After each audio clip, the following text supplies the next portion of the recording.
Friends, मी Vishakha. Global online मराठीमध्ये आपल्या सर्वांचं स्वागत आहे. आजच्या व्हिडिओमध्ये मी संत गाडगेबाबा अमरावती युनिव्हर्सिटी पेठ 2021 साठी रिसर्च मेथॉलॉजी म्हणजे संशोधन कार्यप्रणाली या विषयावरचे MCQs बघणार आहोत. MCQs थ्रू आपल्या कन्सेप्ट क्लिअर करणार आहोत, ज्या या पेठ एक्झामसाठी आपल्याला खूप हेल्पफुल ठरणार आहेत. आपलं हे 23वा लेक्चर आहे. याआधी आपले 22 लेक्चर्स कंप्लीट झालेले आहेत रिसर्च मेथॉलॉजी या टॉपिकवरती. लेक्चर सुरू करायला जे स्टुडंट्स या PhD एंट्रन्सला अपियर होत आहेत त्यांच्यासाठी एक गुड न्यूज आहे किंवा चांगली गोष्ट अशी आहे की आमच्याकडे या पेजसाठी कंप्लीट कोर्स अवेलेबल आहे, ज्यामध्ये तुम्हाला फुल सिलेबस व्हिडिओ लेक्चर्स, फुल सिलेबस नोट्स इंग्लिश आणि मराठी दोन्ही लँग्वेजमध्ये, फुल सिलेबस 20 टेस्ट. सराव किती आवश्यक आहे आपल्याला माहिती आहे, त्यासाठी या या सिलेबसवरती 20 टेस्ट आम्ही तुम्हाला देत आहोत. शिवाय कंप्लीट गायडन्स मिळणार आहे तुम्हाला PhD ॲडमिशनवरती. ह्या कोर्स जॉईन करण्यासाठी फक्त दिलेल्या व्हॉट्सअप नंबरवरती मेसेज करायचा आहे, ज्याची फीस फक्त 499 रुपये आहे. फटाफट या कोर्सला जॉईन करा, कारण पेट एक्झाम 25 तारखेपर्यंत रजिस्ट्रेशन आहे. त्याच्यानंतर एक्झाम कधीही येऊ शकते आणि आपला अभ्यास कंप्लीट असायला पाहिजे. यासाठी तुम्ही लवकरात लवकर हा कोर्स जॉईन करा. तर आज आपण युनिट 9 स्टार्ट करतोय, जो आहे रिसर्च इथिक्स. तर रिसर्च इथिक्स म्हणजे काय आहे, त्यावरती कसे MCQs येऊ शकतात हे आपल्याला बघायचं आहे. रिसर्च इथिक्स मध्ये काय काय टॉपिक्स आहेत, तर हिस्ट्री ऑफ रिसर्च इथिक्स, हिस्ट्रीमध्ये कसा कसा त्याचा वापर आहे किंवा काय हिस्ट्री आहे त्याला. Introduction to the ethical principles, त्याचे प्रिन्सिपल्स काय काय, त्यामध्ये what is morality, what is ethics, what is ethical theory, anonymity, confidentiality, informed consent, rights of participants, harmed respondents and researchers, principle of biomedical and social sciences ethics. हे वेगवेगळे इथिक्सचे प्रकार आहेत किंवा ethics मध्ये कुठल्या कुठल्या गोष्टी येतात, या सगळ्यांचा अभ्यास आपल्याला MCQ थ्रू करायचा आहे आजच्या सेशन मध्ये. Ethical guideline in social research, तर गाईडलाईन काय आहे एथिकल रिसर्चच्या सोशल रिसर्च मध्ये, कशा प्रकारे ते वापरले जातात हे आपल्याला क्वेश्चन्स थ्रू MCQs थ्रू समजून घ्यायचा आहे. युनिट 9 बघूयाचा पहिला प्रश्न काय आहे. The two important components of research responsibility are sincerity in work and avoiding dash dash. संशोधन जबाबदारीचे दोन महत्वाचे घटक आहेत, कामात प्रामाणिकपणा आणि डॅश डॅश टाळणे. तर काय टाळावं आणि कामात प्रामाणिकपणा ठेवावं, म्हणजे आपलं रिसर्चचं जे काम आहे रिस्पॉन्सिबिलिटी पूर्वक आपण कंप्लीट करतो आहोत. ऑप्शन दिलेले आहेत. प्लॅगॅरिझम, ए आहे plagiarism, writing the thesis, research techniques and confidentiality. तर याच्यामध्ये करेक्ट आन्सर जे आहे ते ए आहे प्लॅगरिझम. प्लॅगरिझम म्हणजे काय, साहित्याची चोरी. आपल्याला माहिती आहे रिसर्च मध्ये शेवटी आपल्याला एक संदर्भ सूची द्यावी लागते, बिब्लिओग्राफी द्यावी लागते की आपण काय काय यूज केलंय. पण एखादा घटक किंवा एखादा पॅसेज जसाच्या तसा आपण कॉपी करू शकत नाही किंवा संदर्भ जसाचा तसा आपण घेऊ शकत नाही. त्याचा वापर करून आपल्या रिसर्च मध्ये आपण माहिती जमा करू शकतो किंवा लिहू शकतो. पण जसंच्या तसं त्याला प्लॅगॅरिझम म्हणजे साहित्यिक चोरी असं म्हटलं जातं. मग आपल्याला जर रिस्पॉन्सिबिलिटी पूर्वक रिसर्च करायचं असेल तर त्याच्यामध्ये आपल्याला कामात प्रामाणिक असलं पाहिजे आणि साहित्याची चोरी टाळली पाहिजे. तेव्हा आपला इथे रिसर्च जो आहे तो आपला व्यवस्थित होईल, रिस्पॉन्सिबिलिटी पूर्वक होईल. तर प्लॅगरिझम काय आहे सांगते. Plagiarism is a presenting someone else work or idea as your own without their consent. तर काय सांगितलेलं आहे की प्रेझेंटिंग समवन एल्स वर्क म्हणजे कोणतरी दुसऱ्या व्यक्तीचं वर्क जे आहे, काम जे आहे, लिखाण जे आहे ते आपण आपल्या आयडिया म्हणून दुसऱ्यांना सांगणं, कुठलाही संदर्भ न देता की या व्यक्तीची माहिती आपण तिथे जमा करतोय, लिहितोय, आपल्या संदर्भ देतोय, असं कुठेही मेन्शन न करता जर ती इन्फॉर्मेशन आपण त्याला वापरली तर त्याला प्लॅगॅरिझम म्हणजे साहित्यिक चोरी असं म्हटलं जातं.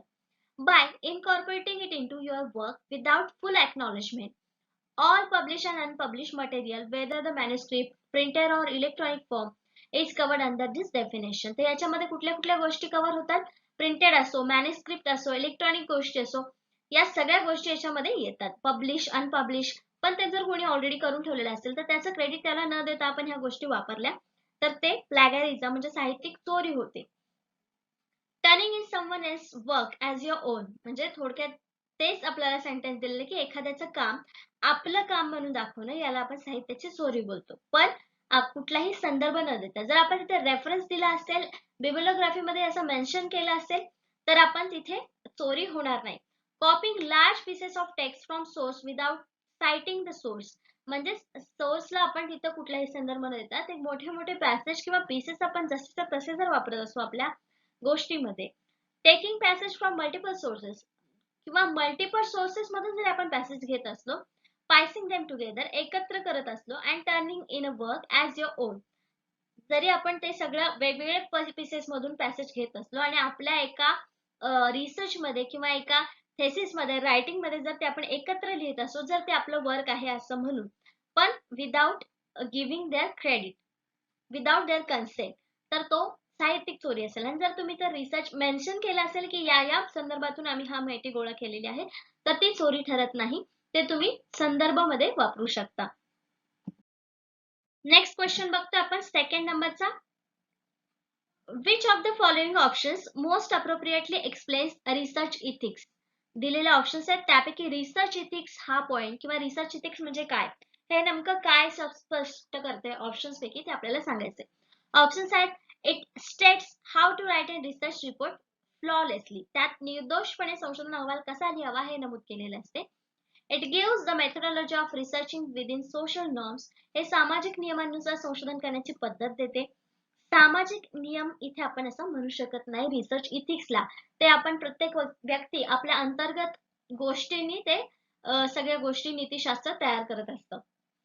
नेक्स्ट आहे it governs the prevention and of plagiarism, हे साहित्यिक चोरीला प्रतिबंधित करते. फक्त रिसर्च इथिक्स मध्ये एवढाच एक पॉइंट आहे का की हे साहित्यिक चोरीला प्रतिबंधित करते?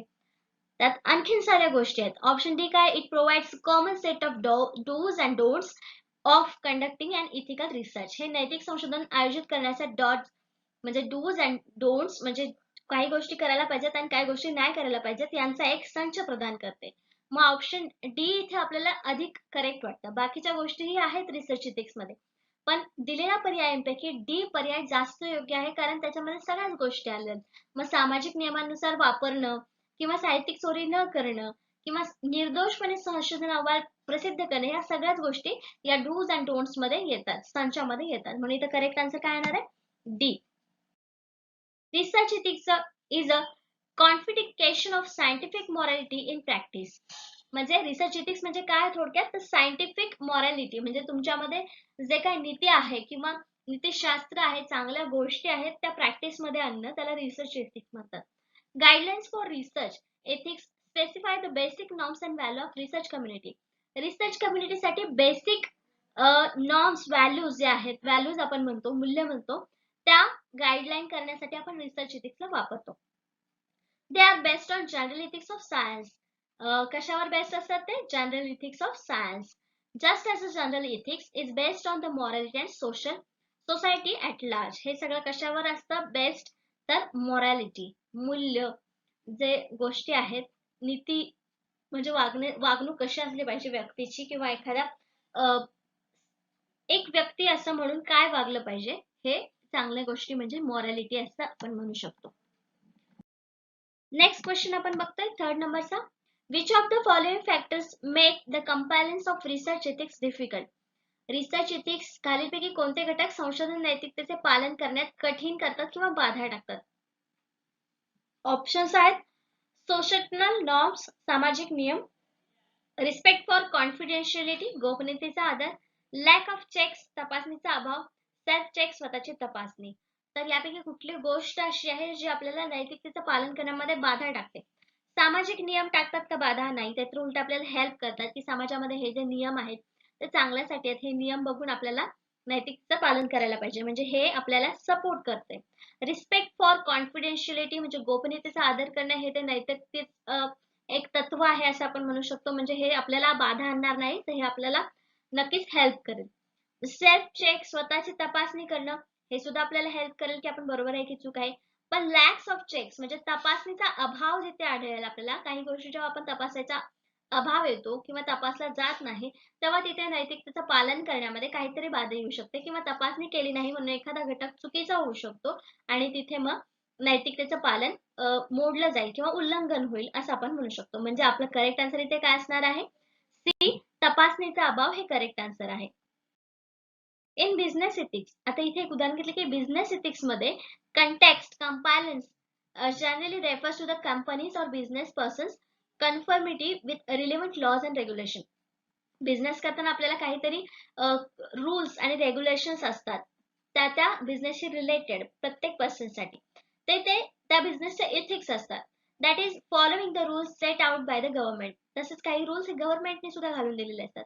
Compliance and means by which company seeks to ensure it gives rise interesting issues of corporate culture.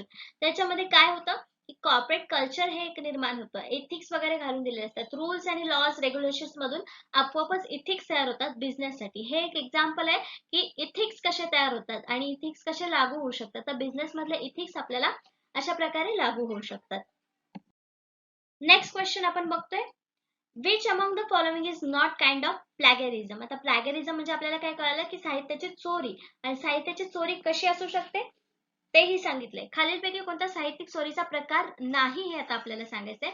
Options आहेत patch writing, अनटेंड प्लॅगरिझम, direct indirect प्लॅगरिझम.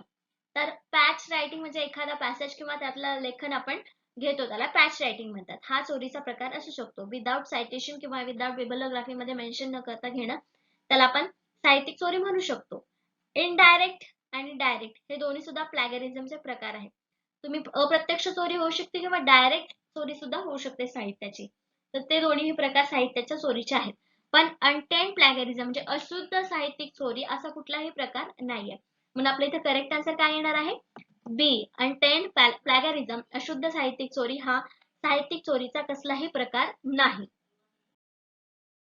Common type of plagiarism. प्लॅगरिझमचे काही कॉमन टाइप आहेत जे यूज होतात, जे आहेत डायरेक्ट प्लॅगरिझम. डायरेक्ट म्हणजे काय, आपण वर्ड टू वर्ड सगळं कॉपी पेस्ट करतो आपल्या वर्कमध्ये. Direct plagiarism is a word for word transcription of section of someone else work without attribution and without quotation marks. म्हणजे कुठलीही मिसिंग न करता आपल्या दुसऱ्याचा वर्क हे आपल्या याच्यामध्ये कॉपी पेस्ट करतात. थोडक्यात कॉपी पेस्ट म्हणजे डायरेक्ट प्लॅगरिझम असं म्हणतो. सेल्फ प्लॅगरिझम, मोसेक प्लॅगरिझम आणि ऍक्सिडेंटल प्लॅगरिझम हे काही प्लॅगरिझमचे टाइप्स आहेत, आपल्याला माहिती पाहिजे. नेक्स्ट क्वेश्चन आपण बघतोय 5th नंबरचा. The final aim of every research is. प्रत्येक संशोधनाचे अंतिम उद्दिष्ट काय? जरी त्याच्यात आपण रिसर्च इथिक्स मांडले असतील, व्यवस्थित रिसर्च करून डेटा अनालिसिस वगैरे करून आपण रिसर्च तयार करतो, पण मेन त्याचं एम काय असतं, प्रत्येक रिसर्चचं अंतिम उद्दिष्ट काय असतं ते सांगायचंय. ऑप्शन्स आहेत ethical research, research report, sponsorship आणि फ्युचर रिसर्च. त्याच्यात करेक्ट आन्सर काय असायला पाहिजे? बी, रिसर्च रिपोर्ट. सगळ्या गोष्टी जेव्हा रिसर्च होतो तयार, तेव्हा शेवटी आपल्याला काय करावं लागतं? रिसर्च रिपोर्ट करावा लागतो आणि त्याचाच उपयोग मग पुढच्या काही गोष्टींवरती स्कीम लागू करायच्या, की पुढे त्याच्यावरती कशाची उपाययोजना करायची आहे, तर ह्या सगळ्यांचा उपयोग आपण रिसर्च रिपोर्ट वरून करतो. म्हणून अंतिम उद्दिष्ट काय असतं? तर रिसर्च रिपोर्ट तयार करणं. करेक्ट आन्सर आपल्याला बी मिळालेला आहे. A research aim express the intention or aspiration of the research study. Research स्टडीचं काम म्हणजे रिसर्चचा एम काय असतं? Research study. It summarize in a single sentence what you hope to achieve at the end of the research project. तर ह्याच्यामध्ये काय मिळतं आपल्याला की रिसर्च प्रोजेक्टच्या शेवटी आपल्याला सिंगल सेंटेन्स मध्ये सांगायचं असतं की काय आपल्याला मिळवायचं होतं या रिसर्च मध्ये आणि आपल्याला काय कन्क्लुजन मिळालेलं आहे. Your aim should be specific and phrased in such a way that is possible to identify when it is achieved. तर आपलं एम हे क्लिअर असावं, म्हणजे जेव्हा पण आपलं कन्क्लुजन आपल्याला मिळेल तर त्याच्यामध्ये क्लिअरली आपल्याला आयडेंटिफाय करता आलं पाहिजे की आपल्याला जे हवं होतं, जे आपलं एम होतं रिसर्च मध्ये, ते क्लिअर झालेलं आहे की नाही, त्याचा आन्सर आपल्याला मिळालेला आहे की नाही, हे आपल्याला क्लिअर करता आलं पाहिजे. म्हणूनच सिंगल लाईन मध्ये, सिंगल सेंटेन्स मध्ये समराइज केलेलं आपलं रिसर्चचं एम असावं. नेक्स्ट क्वेश्चन बघतोय आपण 6 नंबरचा. Before beginning a research, the researcher must obtain authorisation to research from the participants to be research and the dash dash. संशोधन सुरू करण्यापूर्वी संशोधकाने संशोधन करण्यासाठी सहभागी संशोधनासाठी अधिकृतता प्राप्त केली पाहिजे. कशाची अधिकृतता प्राप्त केली पाहिजे? ऑप्शन्स आहेत रिसर्चर्स पॅरेंट्स, संशोधकाचे पालक, रिसर्च लायब्ररी संशोधन ग्रंथालय, रिसर्च इन्स्टिट्यूट संशोधन संस्था आणि स्पॉन्सर्स. स्पॉन्सर्सची अधिकृतता आधी घ्यायला पाहिजे का संशोधन करताना? नाही. पालक कोण सहभागी म्हणजे त्यांचे पालक आपण शोधत बसणार आहोत का? नाही.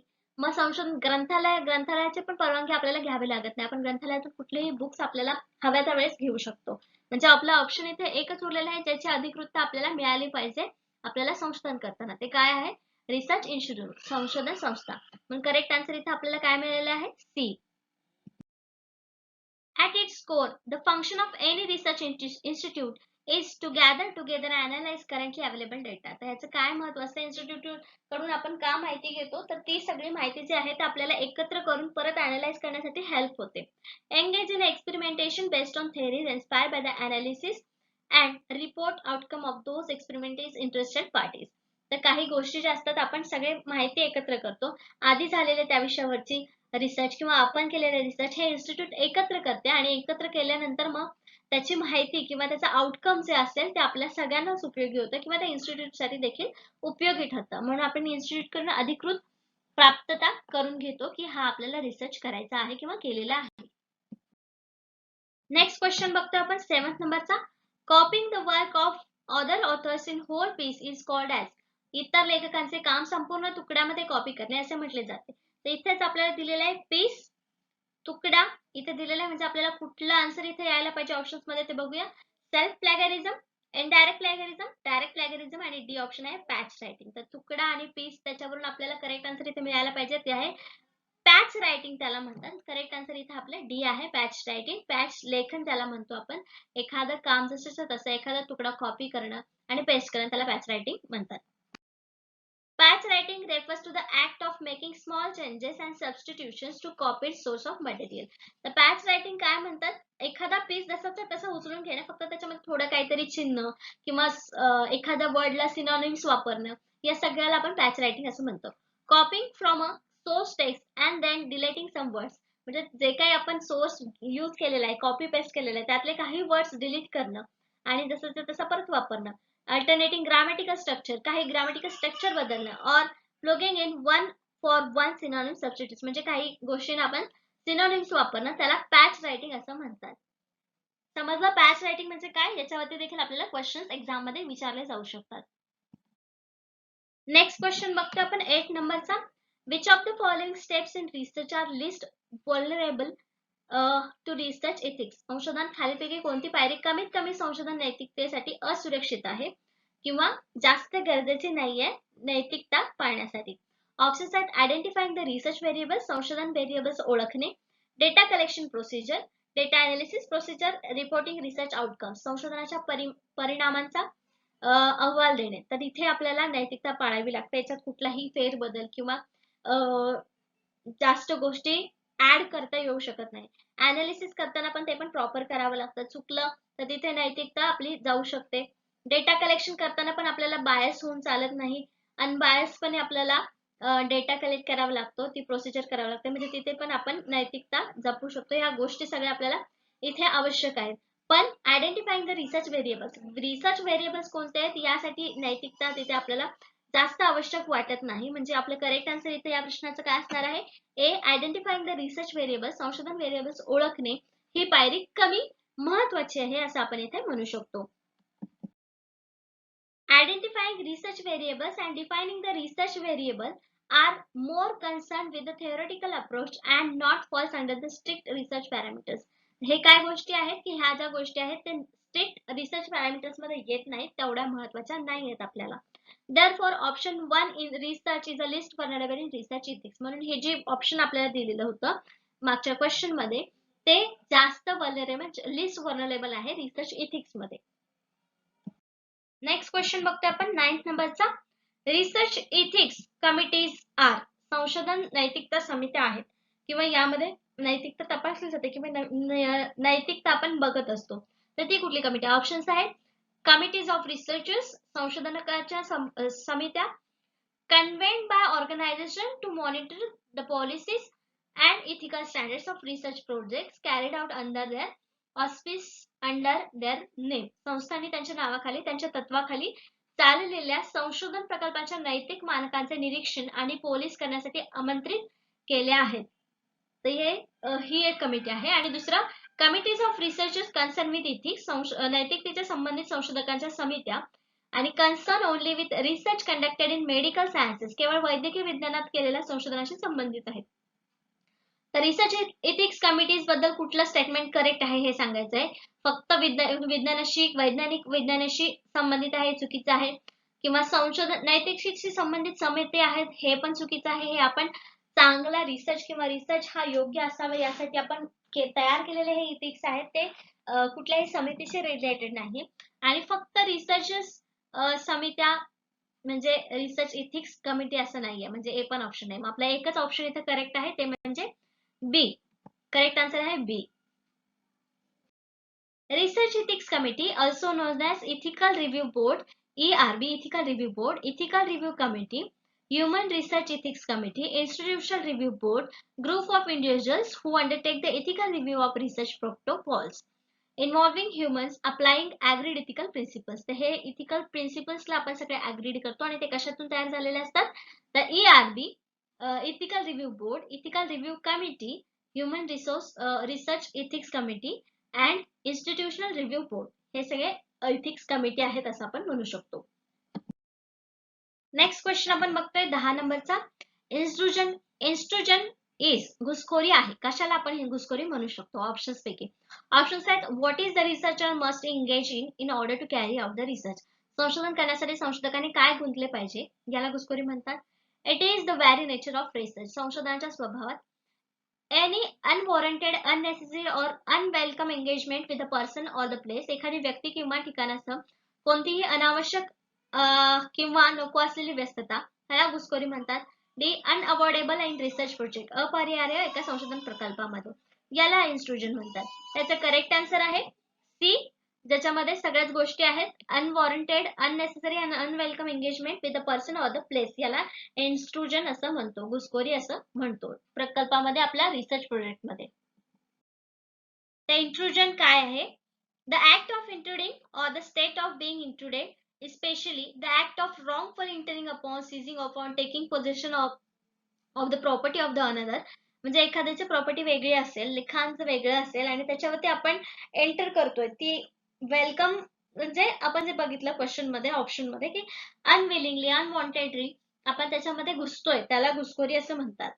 The forcible entry of molten rock or magma into the between other rock formation also included the magma. तर इथे उदाहरण आपल्याला दिलेलं आहे की मॅग्मा कसा तयार होतो. तर त्याच्यामध्ये मॉल्टन रॉक और मॅग्मा इंटू और बिटवीन अदर रॉक फॉर्मेशन दुसऱ्या रॉक मध्ये घुसतात आणि त्याचं मग मॅग्मा इंट्रुडेड होतो त्याच्यामध्ये.